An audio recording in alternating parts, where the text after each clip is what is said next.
Chapter 3 हम पढ़ रहे हैं, क्लास 9th का चैप्टर 3, केमिस्ट्री का, एटम्स एंड मॉलिक्यूल्स। ठीक है ना, इसके बारे में पढ़ रहे हैं। इस चैप्टर में हम पढ़ेंगे एटम्स क्या होते हैं, मॉलिक्यूल्स क्या होते हैं, फिर ये सारे लॉ ऑफ कंजर्वेशन ऑफ मास और ये कई सारी चीजें पढ़ेंगे। तो इन ancient Indian and Greek philosophers have always wondered about the unknown and unseen form of matter। इसने बोला है कि जो एंशियंट इंडियन थे, पुराने, जो हमारे एंशियंट होता है प्राचीन, पुराना मतलब जो पहले वाले जो इंडियंस थे हमारे, मतलब हमारे पूर्वज थे, और जो ग्रीक फिलोसफर्स थे, वो उन्होंने मतलब have always wandered about the unknown and unseen form of matter. मतलब मैटर की ये जो अननोन और अनसीन फॉर्म है ना, जो एटम, एटम की बात कर रहे हैं। एटम उस टाइम अननोन था, पर उस टाइम पता नहीं था कि जो मैटर है, मैटर क्या होता है, everything which surround us. Matter होता है जो अपने चारों तरफ है, जो स्पेस ऑक्यूपाई करता है, जिसका कुछ ना कुछ मास होता है, उसको मैटर कहते हैं। सब कुछ मैटर है, एवरीथिंग इज मैटर। ठीक है ना, जिसका कुछ ना कुछ मास हो, कुछ ना कुछ वजन हो, और जो कुछ ना कुछ जगह घेरता हो, वो कहलाता है मैटर। ठीक है, matter have mass and occupy space. ठीक है, ये इसकी डेफिनेशन है। तो इनको नहीं पता था कि ये जो मैटर है ये बना किससे है। ये एटम से मिलके बना है, बहुत सारे एटम से और मॉलिक्यूल से मिलके बना हुआ है। ठीक है ना। तो द आइडिया ऑफ एटम्स और मॉलिक्यूल होते क्या है, जैसे आयरन का एक टुकड़ा है। ठीक है, ये आयरन का एक पीस है। आयरन मतलब लोहा, लोहे की कुछ भी पट्टी है, कुछ भी लोहे का सरिया है, लोहे का कोई भी टुकड़ा है, तो एक Fe एटम से मिलके बना है। आयरन को हम Fe से डिनोट करते हैं, Fe से। तो एक कौन से एटम से मिलके बना है, Fe। बहुत सारे एटम्स होंगे ऐसे, बहुत सारे छोटे छोटे छोटे छोटे, उनसे मिलकर ये पूरा आयरन बना है। ठीक है। अब मॉलिक्यूल क्या होता है, तो मॉलिक्यूल क्या होता है, जैसे पानी है, तो पानी किससे मिलके बना है, पानी किसी एक एटम से नहीं मिलके बना है। जो वाटर होता है ना, वाटर, वो किसी एक एटम से नहीं बना। ठीक है ना, वो एक मॉलिक्यूल से बना है। मॉलिक्यूल क्या होता है, मॉलिक्यूल होता है वही बस एटम्स का कॉम्बिनेशन। तो जो पानी है वो बना है, हाइड्रोजन के तो दो एटम है और ऑक्सीजन का एक एटम है, H2O। ये हो गया अपना मॉलिक्यूल। आगे कंपाउंड और एलिमेंट भी पढ़ेंगे। ठीक है, इनको मॉलिक्यूल बोलते हैं। कंपाउंड एलिमेंट क्या होते हैं वो भी आगे पढ़ लेंगे। एलिमेंट तो सेम एटम्स होते हैं, कंपाउंड डिफरेंट एटम से मिलके जो बनता है वो कंपाउंड होता है। आगे भी आएगा, बात से तो समझा दूंगी। तो ये मॉलिक्यूल है। मोल कॉन्सेप्ट मोल कॉन्सेप्ट नहीं आता पेपर में। मोल कॉन्सेप्ट नहीं आता एग्जाम के अंदर? आता है वो तो। नहीं मतलब हमारे में कैंसिल है। अच्छा, वो नहीं आएगा तुम लोगों के में? ठीक है, तो वो नहीं पढ़ाऊंगी फिर। वो तो आगे आगे, वो तो इम्पोर्टेंट आना चाहिए। क्रॉस क्यों करवाते हैं हम, हमारे टाइम में तो सब कुछ आता था। चलो कोई नहीं, वो छोड़ देंगे तो अपन। ठीक है। क्रॉस वाला है। वो फॉर्मूला है, मोल कॉन्सेप्ट नहीं है वो। क्रॉस वाला तो है। हाँ, क्रॉस वाला जो है, हाँ, उससे वो बनाते हैं अपन, पूरा जो कंपाउंड बनेगा। ठीक है, तो वो नहीं पढ़ेंगे वो वाला। फॉर्मूले। ठीक है। तो H2O, H2O क्या है, मॉलिक्यूल, वाटर का एक मॉलिक्यूल है। ठीक है ना, पानी का एक मॉलिक्यूल है। तो एटम्स और मॉलिक्यूल थोड़ा बहुत तो समझ गए, और आगे चैप्टर में अच्छे से आ जाएगा। ठीक है, तो अब आगे चलते हैं अब अपन। तो ये लोग मतलब जो अननोन और अनसीन फॉर्म ऑफ मैटर है ना, मैटर की जो अननोन फॉर्म, मतलब एटम के बारे में पता ही नहीं था कि मैटर एटम से मिलके बना है। उन्हें यही नहीं पता था कि मैटर किससे बना है। जैसे कोई भी चीज है तो वो किससे मिलके बनी है। तो इन्होंने बहुत ज्यादा मतलब रिसर्च करते रहते थे। The idea of divisibility of matter was considered long back in India around 500 BC। India के अंदर 500 BC, इस टाइम में ही ये क्या हो गया था कि जो मैटर है वो डिवाइड हो सकता है, जो मैटर है वो डिविजिबल है। इंडिया ने मतलब ये मान लिया था कि जो मैटर है किसी ना किसी चीज से तो मिलके बना है। कोई भी मैटर, मैटर मतलब कोई भी चीज। ठीक है, कोई भी चीज, जैसे बॉटल ले लो, कुछ भी ले लो, सब कुछ मैटर है। तो जो ये मैटर है ये किसी ना किसी चीज से मिलके बना है, मतलब ये डिविजिबल है। इन्होंने ऐसा मान लिया था, लेकिन ये नहीं पता था किससे मिलके बना है। An Indian philosopher Maharshi Kanand postulated that if we go on dividing matter, पदार्थ, हिंदी में मैटर को पदार्थ कहा जाता है, we shall get smaller and smaller particle। तो ये जो महर्षि आनंद थे, इंडियन फिलोसोफर थे, तो इन्होंने बोला था कि जो अगर हम मैटर को डिवाइड करें तो ये छोटे छोटे पार्टिकल्स में, मतलब we shall get smaller and smaller particle, तो हमें छोटे छोटे मतलब छोटे छोटे पार्टिकल्स हमें मिलेंगे, प्राप्त होंगे, ये इतना इसने बोला था। बट ये नहीं पता था कि मैटर को डिवाइड करने पे मतलब किस, मतलब इन्होंने देखा नहीं किसी ने कि किस तरह का क्या चीज मतलब आएगा। जैसे जो एटम है ना, वो नहीं पता था कि एटम से मिलके बनते हैं ये, डिवाइड करने पे हमें एटम मिलेगा। Ultimately, a stage will come when we shall come across the smallest particles beyond which further division will not be possible. Ultimately मतलब होता है अंत में। अंत में क्या हुआ? A stage will come when we shall come across the smallest particle beyond which further division will not be possible. तो अल्टीमेटली हमारे पास एक ऐसा स्मॉलेस्ट पार्टिकल हमें मतलब मिल गया जिसका फर्दर डिवीजन होना पॉसिबल नहीं था। एटम, उसको एटम बोला गया, परमाणु, हिंदी में परमाणु ही बोलते हैं। ही नेम्ड दिस पार्टिकल परमाणु। ठीक है, परमाणु हिंदी में कहा जाता है और एटम इसको इंग्लिश में बोलते हैं। तो हमें मतलब ये पता लगा लिया इन्होंने कि मैटर को डिवाइड करने पे एटम मिलता है। अब इन्होंने बोला कि एटम क्या है, डिविजिबल नहीं है, ये बोल दिया। लेकिन फिर एटम भी डिविजिबल था, वो पता चला कि एटम के अंदर हमारा न्यूट्रॉन है, इलेक्ट्रॉन, इन सब से मिलके बना है, ठीक है ना। तो एटम का भी फिर पता लगा लिया बाद में, पहले बोला कि ये डिविजिबल नहीं है। Another Indian philosopher Pakudha Katyayana elaborated this doctrine and said that these particles normally exist in a combined form which gives us various forms of matter। तो इन्होंने क्या बोला, जो ये पाकुदा थे, इन्होंने बोला कि जो ये एटम है, ये जो पार्टिकल है, दीज पार्टिकल मतलब एटम के लिए बोले, जो एटम है ये नॉर्मली कैसे एग्जिस्ट करते हैं, कंबाइंड फॉर्म में, मतलब अकेला नहीं रह सकता एटम। एटम जैसे आयरन का एटम है एक, तो ये अकेला नहीं रह सकता, ये कंबाइंड फॉर्म में मिलेगा। मतलब ये आयरन के एटम से या तो मिल जाएगा, आयरन के बहुत सारे एटम आपस में मिलके और आयरन लोहा बना देंगे। ठीक है, एफ के बहुत सारे एटम मिलके लोहा बन जाएगा, मतलब ये कंबाइंड फॉर्म में मिलते हैं। कभी भी एटम आपको सिंगल अकेला नहीं पाया जाता, कोई सा भी एटम।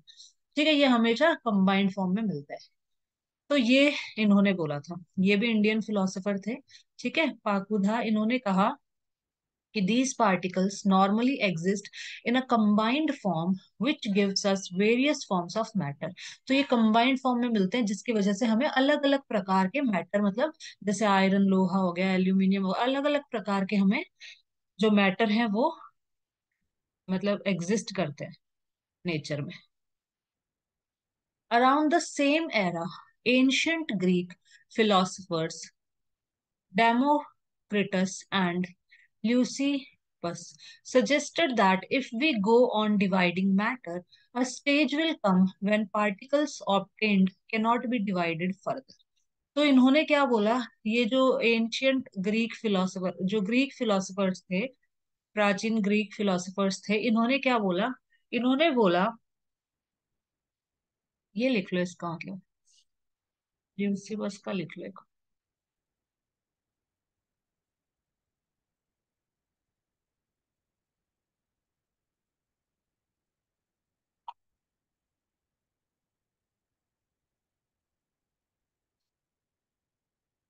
इनका नाम है, ठीक है ना। ये इनका नाम है, जो ग्रीक फिलोसोफर हैं, ये इनका नाम है। और आगे चलते हैं।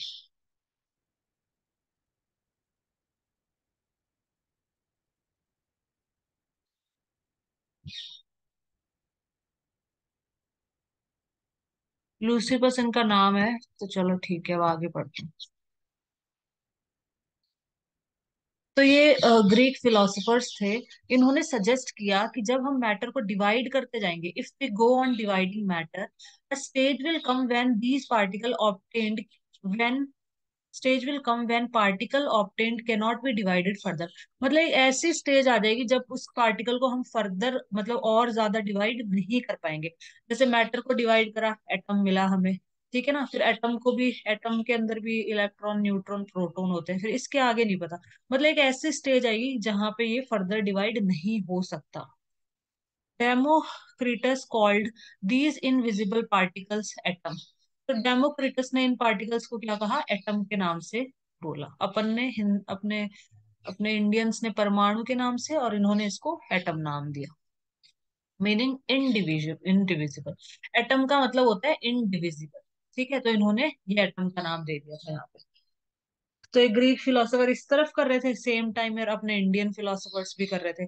तो इंडियन फिलोसोफर्स ने परमाणु नाम दिया, ग्रीक फिलोसोफर्स थे ये दो जने, इन्होंने इसको एटम नाम दिया। इसका मीनिंग था इनडिविजिबल, मतलब ये डिवाइड नहीं हो सकता। बहुत मैटर को हम डिवाइड करेंगे तो एटम हमें मिलेगा।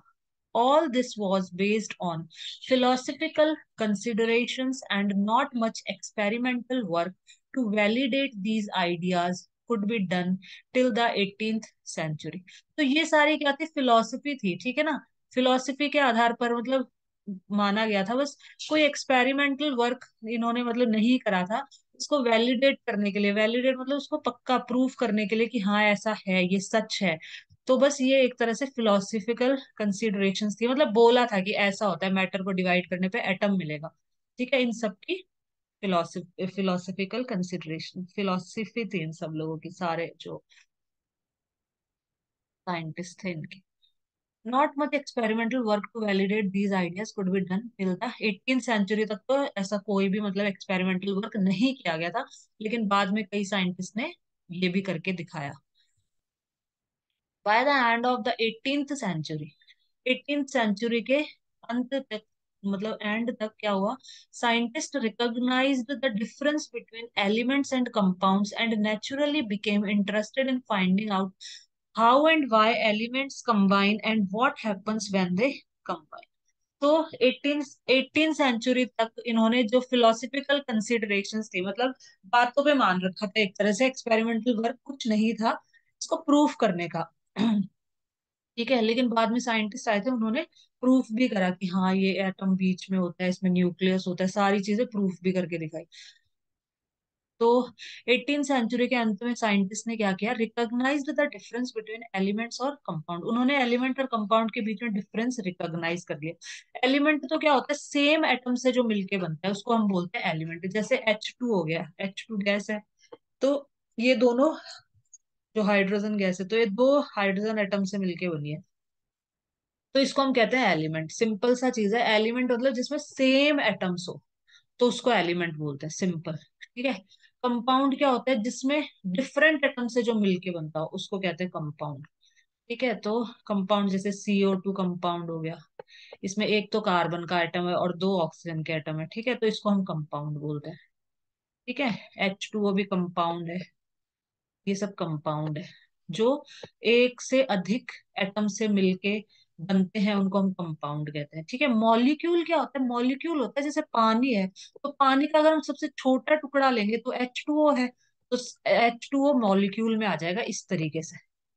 ठीक है ना, तो इसमें वो नहीं होना है, कंफ्यूज नहीं होना है। मॉलिक्यूल होता है किसी भी चीज का सबसे छोटा टुकड़ा, और इसमें H2O है इसका छोटा टुकड़ा, तो H2O मॉलिक्यूल हो गया बस, वाटर का एक मॉलिक्यूल।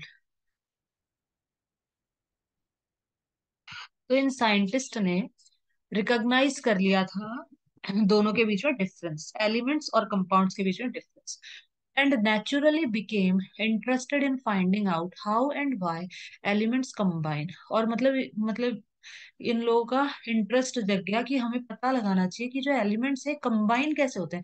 जैसे हाइड्रोजन का एटम है, तो हाइड्रोजन के एटम से कैसे कंबाइन होता है, तो आगे पूरा समझा रखा है कि कैसे जुड़ते हैं ये। इनके जो लास्ट शेल्स में इलेक्ट्रॉन्स इतने होते हैं, तो किस किस तरीके से जुड़ते हैं, नीचे पूरा बता रखा है। तो ये इन्होंने पता लगाना चालू करा कि ये जुड़ते कैसे, ये जुड़ कैसे गए दोनों। What happens when they combine, और जब ये कंबाइन होते हैं तो क्या होता है, तो अलग अलग चीजें बनती है। अलग अलग जब एलिमेंट्स आपस में कंबाइन होते हैं तो अलग अलग चीजें बनती है। और एटम कभी भी फ्री स्टेट में एग्जिस्ट नहीं करता, वो कंबाइंड स्टेट में मिलेगा हमेशा।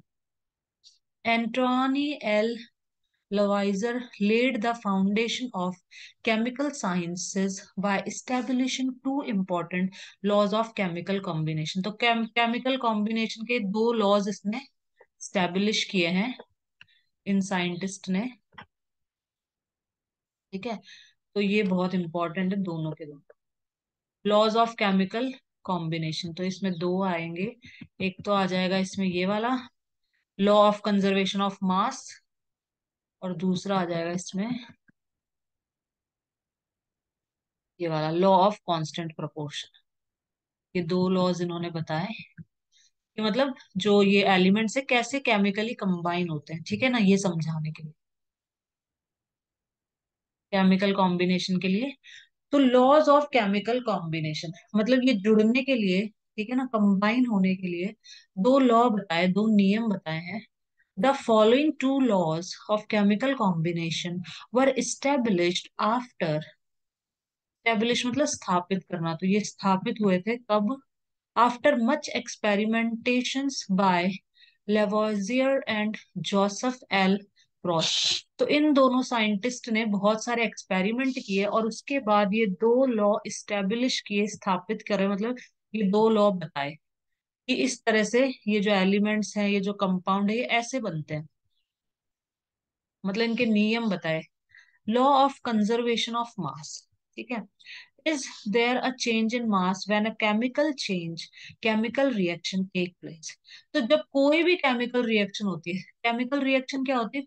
जिसके अंदर जैसे जो हमारा सब्सटेंस है वो चेंज, जैसे अपना आयरन होता है, तो आयरन वाटर और एयर से रिएक्ट करके उस पर रस्ट लग जाती है ना, आयरन पे रस्ट लग जाती है, जंग, जिसको हम जंग बोलते हैं, हिंदी में जंग लग जाती है। तो इसको हम एक केमिकल रिएक्शन कहा जाता है, ठीक है, ये केमिकल रिएक्शन है एक तरह की। तो कोई भी जब केमिकल रिएक्शन होती है तो क्या उसमें मास चेंज होता है? Is there a change in mass when a chemical change और केमिकल रिएक्शन टेक्स प्लेस? तो मास में चेंज नहीं होता, दोनों तरफ जो रिएक्टेंट होंगे इज इक्वल टू प्रोडक्ट, दोनों का मास बराबर होगा। रिएक्टेंट होते हैं मतलब यहाँ पे जो होते हैं, जो आपस में दो जने रिएक्ट करेंगे, जैसे यहाँ पे लोहा हो गया, आयरन हो गया, ठीक है ना, आयरन के साथ में ये जो वाटर है और जो एयर है ये रिएक्ट करती है, तो ये सारे रिएक्टेंट है। तो इनका जो मास होगा ना, और जो प्रोडक्ट यहाँ बनेगा जंग लगने के बाद में, जो प्रोडक्ट बना है, इन दोनों का मास क्या होगा? बराबर होगा, इक्वल होगा हमेशा। इसको कहा जाता है लॉ ऑफ कंजर्वेशन ऑफ मास। बस ये इतना ही है, ये पूरा पढ़ के और समझा देती हूँ अच्छे से, ठीक है। तो ये बस सिंपल सा ये है law of conservation of mass. तो एक्टिविटी पढ़ लेते हैं। Take one of the following sets X and Y of chemicals. कोई इन ये तीन हमें केमिकल्स दे रखे हैं यहाँ पे।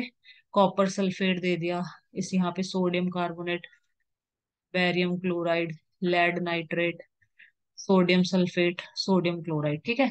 तो इन्होंने बोला कुछ भी ले लो, इनमें से कोई एक ले लो यहाँ से, कैसे भी ले लो, है ना, और फिर एक्सपेरिमेंट करेंगे अब अपन। Prepare separately a 5% solution of any one pair of substance listed under X and Y, each in 10 ml in water. तो इसने क्या बोला है कि prepare separately a 5% solution of any one pair of substance listed under X and Y, each in 10 ml in water. तो इसने बोला है एक्स में से कोई सा भी चूज कर लो, सपोज हमने ये चूज कर लिया कॉपर सल्फेट।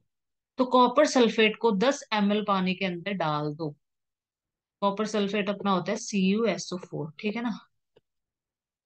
तो ये जो कॉपर सल्फेट है इसको 10 ml वाटर के अंदर डाल देंगे तो बन जाएगा सॉल्यूशन, ठीक है ना। तो ये बन गया यहाँ पे। ऐसे ही वाई वाला ले लो, वाई वाला क्या है? Sodium carbonate. सोडियम कार्बोनेट को भी ले लो और उसको 10 ml पानी के अंदर डुबो दो ऐसे। ये वाला ले लिया अपन ने इसमें, और 10 ml वाटर में डुबो दिया। सेपरेटली प्रिपेयर कर लिया। Prepare separately 5% solution of any one pair of substance listed under X and Y, each in 10 ml in water. अब देखो क्या बोला है आगे। Take a little amount of solution of Y in a conical flask. इसको हम बोलते हैं कॉनिकल फ्लास्क। ये जो है का नाम है कॉनिकल फ्लास्क। ये केमिस्ट्री लैब में रखी रहती है, ग्लास की होती है, पूरी ग्लास से बनी होती है, ठीक है ना। तो थोड़ा सा वाई में से थोड़ा सा यहाँ से निकाला सॉल्यूशन और इसमें डाल दिया, कॉनिकल जो फ्लास्क है इसके अंदर हमने डाल दिया इधर। Take a little amount of solution of Y in a conical flask and some solution of X in an ignition tube। ये जो ट्यूब है ना, ये दिख रही है स्मॉल इग्निशन ट्यूब, ये लिखा है। इस ट्यूब के अंदर इसका सॉल्यूशन डाल दिया, एक्स वाला। एक्स वाला थोड़ा सा हमने, ये हमने इसमें डाल दिया, ठीक है ना, इसके अंदर डाल दिया थोड़ा सा। Hang the ignition tube in the flask carefully. और इसको ऐसे लटका दिया, ये देखो, और यहाँ से ये कॉर्क होता है, इसको बंद करने के लिए, रबड़ का होता है, तो ये बंद करने के लिए, तो इसको यहाँ से थ्रेड से, ये स्मॉल इग्निशन ट्यूब है, इसको ऐसे लटका दिया यहाँ।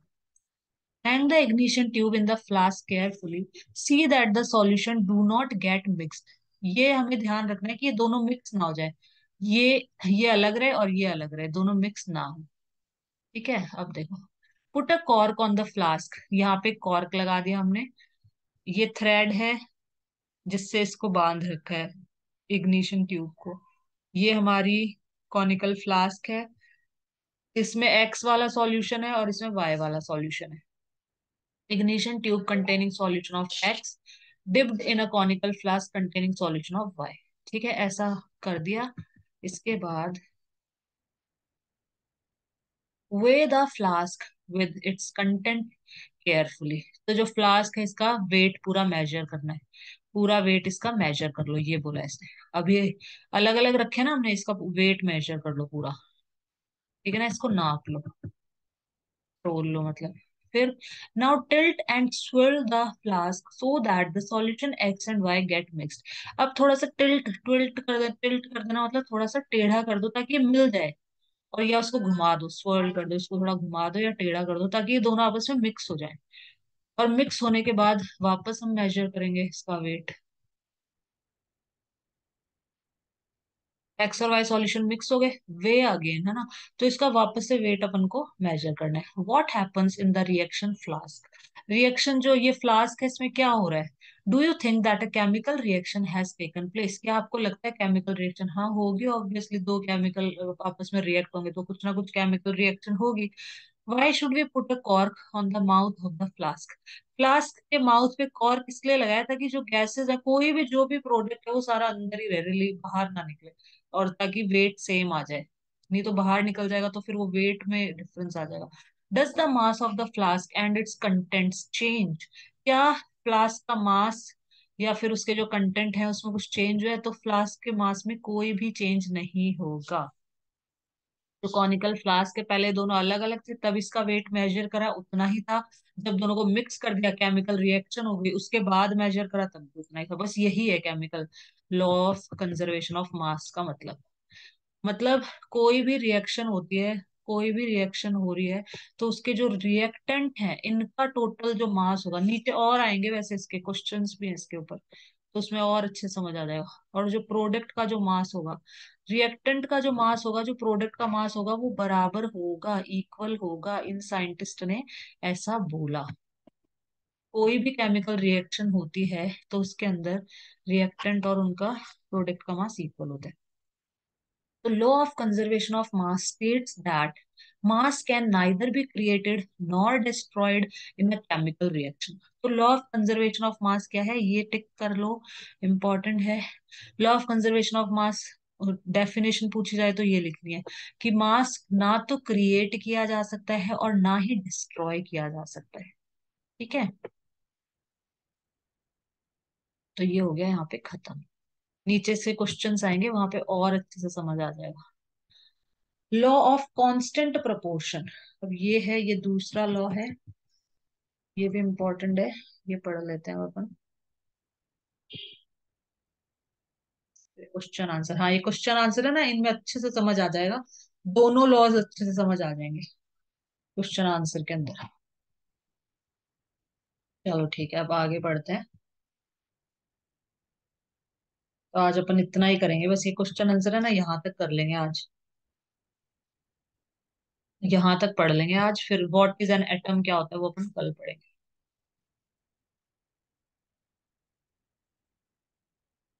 लॉ ऑफ कांस्टेंट प्रोपोर्शन,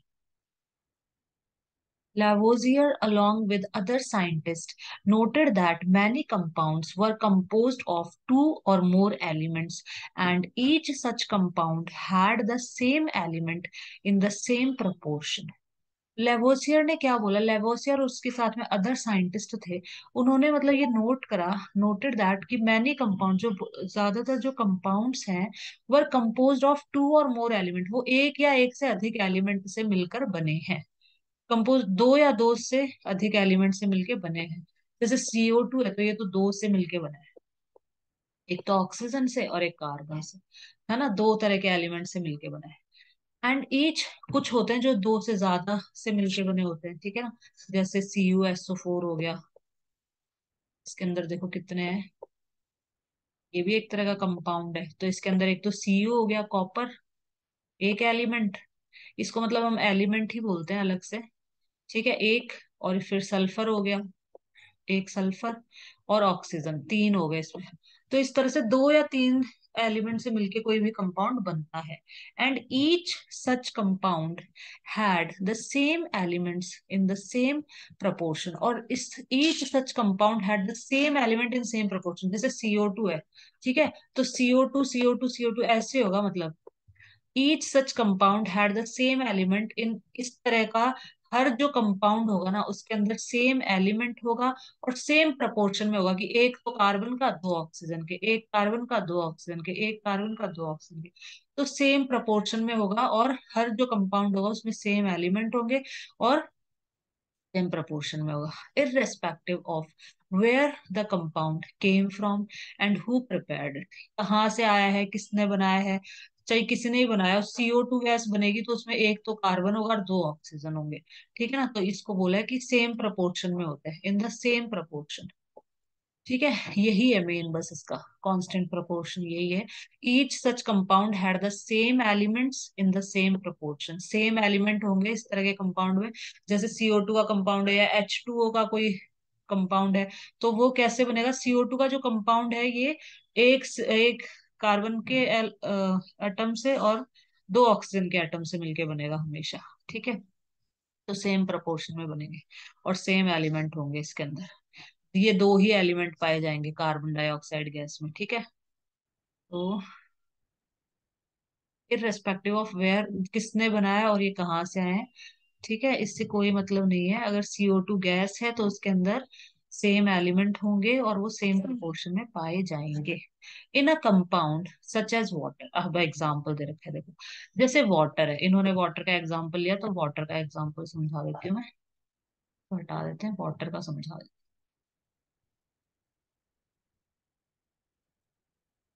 जैसे वाटर है, तो वाटर में H2O से मिलके बनता है ना वाटर, H2O के कंपाउंड होते हैं वाटर के अंदर। The ratio of the mass of hydrogen to the mass of oxygen is always 1:8। तो हाइड्रोजन का मास और ये ऑक्सीजन का मास, इन दोनों का रेशियो क्या होता है, 1:8 रेशियो। देखो 10 if 9 gram of water is decomposed, 1 gram of hydrogen and 8 gram of oxygen are always obtained। देखो इसके अंदर क्या लिया है इन्होंने, मास ऑफ हाइड्रोजन, हाइड्रोजन का जो एटॉमिक मास होता है वो अपना क्या होता है, हाइड्रोजन का 1 होता है, ठीक है ना। और जो ऑक्सीजन का होता है ना वो 8 होता है, जो पीरियोडिक टेबल है ना, तो इन्होंने एटॉमिक नंबर लिया है, तो पीरियोडिक टेबल होगी नहीं होगी देखने तो। यहाँ पे ये नंबर्स दे रखे हैं।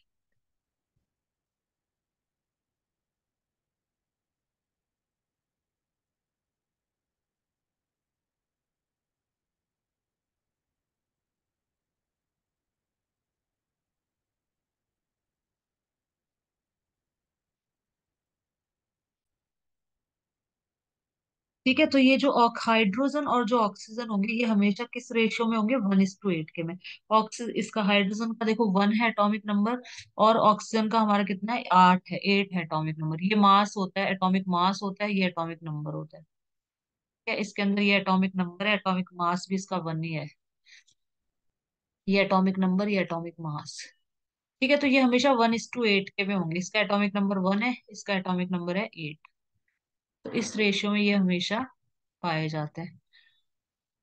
अब आगे देखो, in a compound such as water the ratio of the mass of hydrogen to the mass of oxygen is always 1:8। Whatever, और ये कैसे आता है ये भी बता देती हूँ। देखो यहाँ पे क्या है, हाइड्रोजन के दो है, दो एटम्स होते हैं हाइड्रोजन के, तो मैं यहाँ पे क्या ले लेती हूँ, 2 × 1 कितना हो गया, 2।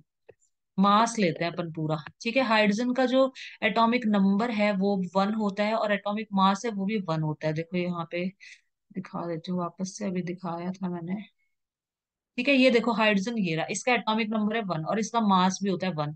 फिर हीलियम है, इसका एटॉमिक नंबर होता है 2 और इसका मास होता है 4।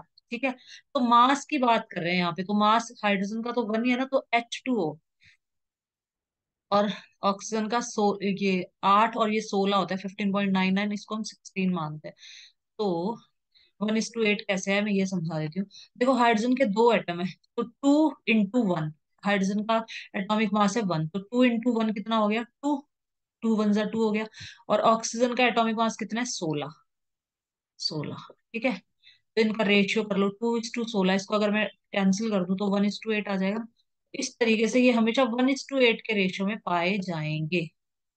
ठीक है, H2O मतलब इस ही फॉर्म में पाए जाएंगे, हाइड्रोजन के दो एटम और ऑक्सीजन का एक एटम, हमेशा, चाहे कोई भी बनाए पानी को, चाहे कोई भी लेबोरेटरी में बना रहे हैं या फिर नेचुरली आया, तो उसमें H2O इसी फॉर्म में एलिमेंट्स होंगे। दो तो एलिमेंट होंगे हाइड्रोजन के और एक एलिमेंट होगा ऑक्सीजन का। इसमें कंफ्यूज मत होना, एटम्स को एलिमेंट के नाम से मतलब बोल सकते हैं, कोई प्रॉब्लम नहीं है। क्योंकि एटम क्या है, खुद एग्जिस्ट नहीं करता ना, इस वजह से ऐसे बोला जाता है। तो हाइड्रोजन के दो एटम होंगे और ऑक्सीजन का एक एटम होगा। तो इस ही मतलब फॉर्म में ये पाए जाएंगे, और इसी प्रपोर्शन में, दो हाइड्रोजन के और एक ऑक्सीजन का सेम प्रपोर्शन होगा और सेम एलिमेंट होंगे वाटर कंपाउंड में। तो compound such as water, the ratio of the mass of hydrogen to the mass of oxygen is always 1:8। तो इन दोनों का मास हमेशा 1:8 में पाया जाएगा। What ever the source of water, water का सोर्स क्या, चाहे आप नदी से पानी ले लो, चाहे आप नाले का पानी ले लो, चाहे आप कहीं का भी पानी ले लो, या फिर कोई लैब में लेबोरेटरी में पानी बनाया है किसी ने, सब के अंदर यही रेशियो होगा। 10 if 9 gram of water is decompose, अगर 9 ग्राम वाटर को डीकम्पोज करा जाए, मतलब उसको तोड़ा जाए, तो 1 gram of hydrogen and 8 gram of oxygen are always obtained. तो हमेशा 1 ग्राम तो हाइड्रोजन गैस मिल जाएगी और 8 ग्राम ऑक्सीजन, ये मिलेगा हमेशा। सिमिलरली इन अमोनिया, अमोनिया के अंदर क्या होता है, nitrogen and hydrogen are always present in the ratio 14:3।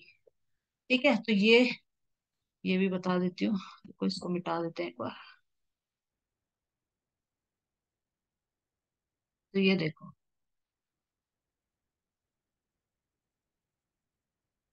Nitrogen और हाइड्रोजन।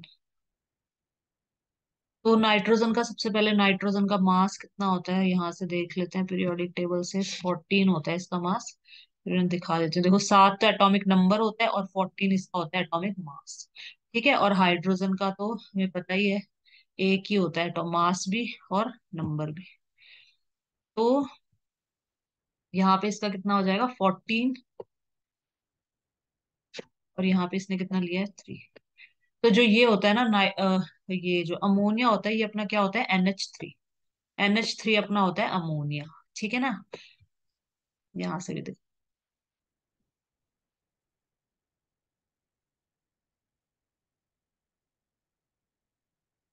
NH3 देखो, ये रहा अमोनिया फॉर्मूला, NH3 होता है।